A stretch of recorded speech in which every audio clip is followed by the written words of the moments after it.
जम्मू कश्मीर के गांदरबल जिले में आतंकी हमला। सोनमर्ग के पास गगनगीर इलाके में हमला हुआ। एक डॉक्टर समेत 7 लोगों की मौत, 5 लोग घायल।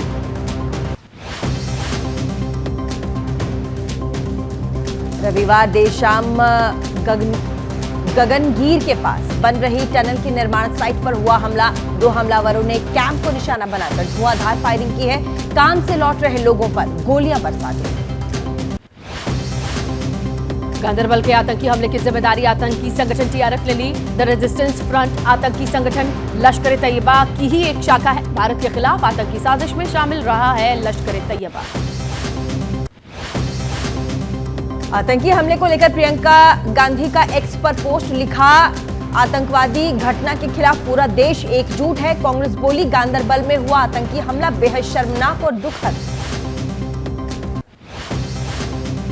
महाराष्ट्र विधानसभा चुनाव के लिए बीजेपी ने जारी की 99 उम्मीदवारों की पहली सूची। देवेंद्र फडणवीस को नागपुर दक्षिण पश्चिम से तो कामठी से चंद्रशेखर बावनकुले को प्रत्याशी बनाया। महाराष्ट्र के डिप्टी सीएम देवेंद्र फडणवीस ने एक्स पर पोस्ट कर प्रधानमंत्री मोदी, अमित शाह और पार्टी अध्यक्ष जेपी नड्डा का जताया आभार। लिखा, छठी बार विधानसभा चुनाव में पार्टी ने जताया है विश्वास। महाराष्ट्र और झारखंड चुनाव को लेकर के कांग्रेस केंद्रीय चुनाव समिति की आज बैठक होगी। सहयोगी दलों के साथ सीट बंटवारा फाइनल नहीं होने से रविवार को नहीं हो पाई बैठक। मुंबई में आज होगी महाविकास अघाड़ी की ज्वाइंट प्रेस कॉन्फ्रेंस। सूत्रों के मुताबिक आज से सीट शेयरिंग पर होगा ऐलान। कल एनसीपी शरद और शिवसेना उद्धव गुट के नेताओं की हुई थी साथ में बातचीत।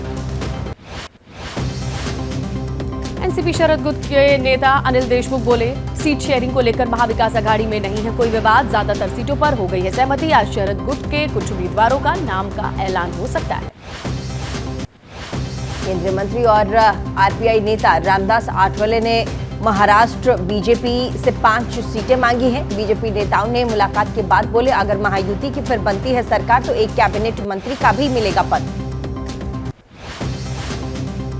महाराष्ट्र में मराठा आरक्षण के लिए आंदोलन कर रहे मनोज जरांगे ने किया बड़ा ऐलान। मराठा बहुल इलाकों में उतारेंगे उम्मीदवार। कहा, जहां जीत की संभावना वहां ज्यादा लड़ेंगे चुनाव। झारखंड में सीट बंटवारे से नाराज चल रही है आरजेडी। बोली, 12-13 सीट से कम उसे मंजूर नहीं होगा। पार्टी नेता मनोज झा बोले, अकेले चुनाव लड़े तो भी इंडिया गठबंधन को नहीं पहुंचाएंगे नुकसान। झारखंड में सीट शेयरिंग को लेकर के आरजेडी की नाराजगी पर बिहार कांग्रेस अध्यक्ष अखिलेश प्रसाद सिंह ने कहा, महागठबंधन में कोई नाराजगी नहीं, फिर 2/3 मतों से जीत होगी। झारखंड में आजसू ने 8 उम्मीदवारों की जारी की है पहली सूची। बीजेपी से समझौते के तहत 10 सीट पर चुनाव लड़ सकती है पार्टी। आजसू अध्यक्ष सुदेश महतो सिल्ली से होंगे उम्मीदवार। झारखंड बीजेपी की पहली लिस्ट आने के बाद विरोध शुरू हुआ। जमशेदपुर पूर्वी सीट से पूर्व सीएम की बहू को टिकट दिए जाने से स्थानीय नेता शिव शंकर सिंह के समर्थक नाराज। यूपी उपचुनाव को लेकर के सूत्रों के हवाले से खबर, सीटों को लेकर के कांग्रेस समाजवादी पार्टी गठबंधन में खटास है। उपचुनाव से दूरी बना सकती है कांग्रेस। 9 में से सिर्फ 2 सीट दिए जाने से कांग्रेस नाराज है। सीट बंटवारे को लेकर के कांग्रेस और समाजवादी पार्टी में गठविरोध पर बोले बीजेपी नेता ब्रजभूषण शरण सिंह, यूपी में कांग्रेस है अखिलेश की बैसाखी के सहारे, कांग्रेस का नहीं बचा कोई जनाधार। राजस्थान की सलुम्बर सीट से टिकट न मिलने पर बीजेपी नेता नरेंद्र मीणा हुए नाराज। उपचुनाव में पार्टी ने शांता देवी को बनाया है उम्मीदवार। उनके पति अमृतलाल के निधन से खाली हुई है सीट। हरियाणा में मंत्रियों के विभागों का बंटवारा हुआ। सीएम नायब सिंह सैनी गृह, वित्त, आबकारी सहित कई विभाग अपने पास रखेंगे। अनिल विज को मिला ऊर्जा, परिवहन, श्रम मंत्रालय का जिम्मा। काशी दौरे पर प्रधानमंत्री मोदी। वाराणसी में प्रधानमंत्री ने आरजे शंकर नेत्रालय अस्पताल का उद्घाटन किया। देश को 6,600 करोड़ रुपए की योजनाओं की भी सौगात दी। काशी दौरे पर नेत्र चिकित्सालय के उद्घाटन के बाद पीएम मोदी ने रोड शो किया। लोगों की भीड़ ने पीएम की गाड़ी पर फूल बरसाए, पीएम मोदी के नारे लगाए। प्रधानमंत्री मोदी ने कहा कि पिछले 10 वर्षों में काशी में स्वास्थ्य सेवा में बड़े सुधार हुए। वाराणसी पूर्वांचल का हेल्थ केयर हब बन रहा है। पहले ही सरकारों पर पूर्वांचल की अनदेखी के आरोप लगे हैं। बनारस दौरे पर पीएम मोदी का विपक्ष पर हमला, बोले 10 साल पहले तक यूपी में सरकारों के घोटालों की चर्चा थी, लेकिन अब विकास की चर्चा हर घर में होती है। तीसरे टर्म में 125 दिन में तेजी से विकास का काम हुआ। संगठनात्मक चुनाव की तैयारी के लिए बीजेपी मुख्यालय दिल्ली में होगी अहम बैठक। पार्टी अध्यक्ष जेपी नड्डा की अगुवाई में ये पूरी बैठक होगी। सभी चुनाव अधिकारी और सह अधिकारी भी इसमें शरीक होंगे। वक्फ संशोधन बिल के लिए बनाई गई संसद की संयुक्त कमेटी की आज एक बार फिर बैठक होगी। अल्पसंख्यक मामलों के मंत्रालय के अधिकारी कमेटी के सामने अपना पक्ष रखेंगे। विधानसभा में 5 विधायकों के मनोनयन के मामले में आज जम्मू कश्मीर हाईकोर्ट में होगी सुनवाई। मनोनयन को लेकर के उपराज्यपाल और सरकार में जारी है गतिरोध। उत्तराखंड के चमोली के खानसर में मुस्लिम परिवारों को कस्बा छोड़ने पर फरमान और इस पर विवाद हो गया। स्थानीय व्यापारियों ने फरमान जारी किया है। प्रशासन मामले की जांच में जुटा।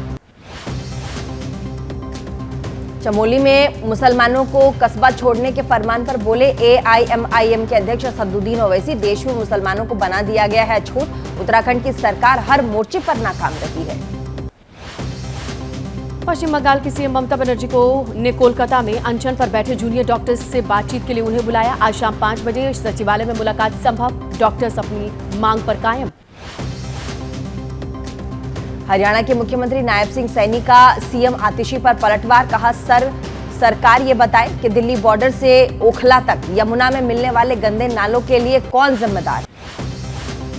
दिल्ली की कानून व्यवस्था पर मुख्यमंत्री आतिशी ने उठाए कई सवाल। कहा स्कूल के बाहर हुआ बम ब्लास्ट, क्या कर रही है केंद्र सरकार।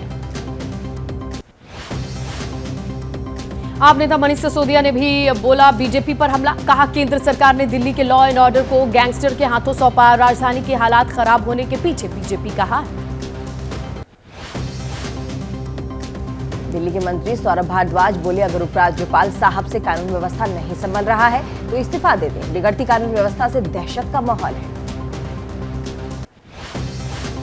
बीजेपी प्रवक्ता आरपी सिंह का मनीष सिसोदिया पर पलटवार। कहा कि डर का माहौल सिर्फ उन लोगों के लिए जिन्होंने घोटाले किए। एलजी भी इस घटना को लेकर चिंतित। दिल्ली के जहांगीरपुर इलाके में कई राउंड फायरिंग की खबर। 2 गुटों में विवाद के बाद चली 10 राउंड फायरिंग। एक शख्स की मौत की खबर। पुलिस कर रही मामले की जांच। विमानों में लगातार मिल रही बम की धमकियां। रविवार को 24 फ्लाइट्स में बम होने की धमकी मिली। सुरक्षा जांच की वजह से यात्रियों को करना पड़ रहा है मुश्किलों का सामना।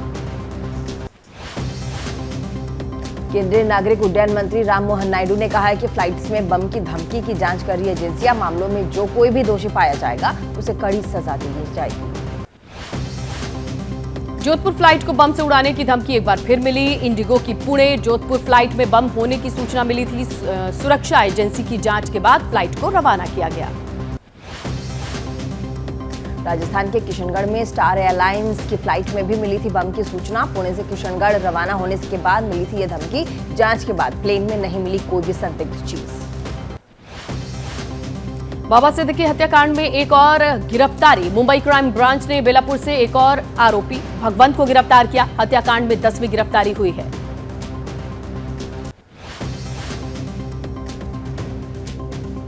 सूत्रों के मुताबिक भगवंत ने शूटरों को रहने और हथियार मुहैया कराने में मदद की थी। भगवंत राजस्थान से मुंबई तक हथियार लाया करता था। बाबा सिद्दीकी हत्या मामले में पहले गिरफ्तार हुए 4 आरोपियों की पुलिस कस्टडी आज हो रही है खत्म। चारों आरोपियों को कोर्ट में पेश किया जाएगा। बहराइच में बुलडोजर कार्यवाही पर 15 दिनों के लिए रोक। इलाहाबाद हाईकोर्ट की लखनऊ बेंच ने रोक लगाई है। मामले में अगली सुनवाई बुधवार को होगी।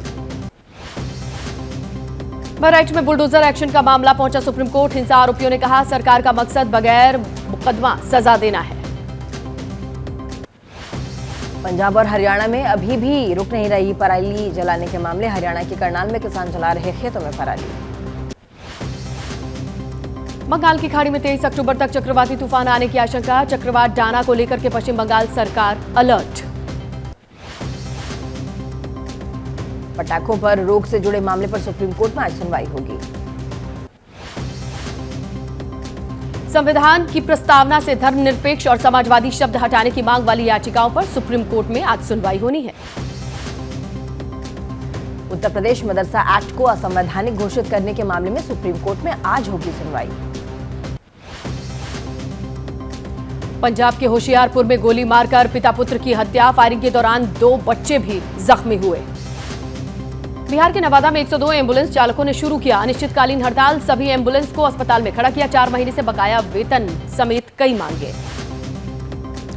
मुश्किल में ईरान से दुल्हन बनकर भारत आई फायजा, मुरादाबाद के दिवाकर से शादी करने के बाद मिल रही धमकियां, शादी से नाखुश लोग सोशल मीडिया पर कमेंट कर जता रहे हैं आपत्ति। राजस्थान के सीकर में ट्रेन में मवेशियों की टक्कर, एक साथ 4 मवेशी ट्रेन से टकराए, टक्कर से ट्रेन की तेल सप्लाई पाइप टूटी। उत्तराखंड के रानीखेत में तेंदुए का खौफ, सड़क पर एक साथ नजर आई कई तेंदुए, रोड से गुजर रहे राहगीरों ने बनाया है इसका वीडियो। उद्योगपति मुकेश अंबानी ने केदारनाथ पहुंचकर पूजा अर्चना की, बाबा का आशीर्वाद लिया। महिला T20 विश्व कप चैंपियन बनी न्यूजीलैंड की टीम, फाइनल मुकाबले में साउथ अफ्रीका को हराया, न्यूजीलैंड ने साउथ अफ्रीका को 32 रनों से मात दी।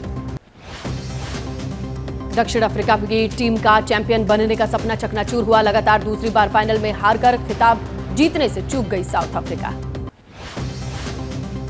साउथ अफ्रीका ने टॉस जीतकर पहले लिया था गेंदबाजी का फैसला, न्यूजीलैंड ने पहले बल्लेबाजी करते हुए 20 ओवर में बनाए थे 158 रन, जवाब में दक्षिण अफ्रीका 126 रन बना सकी।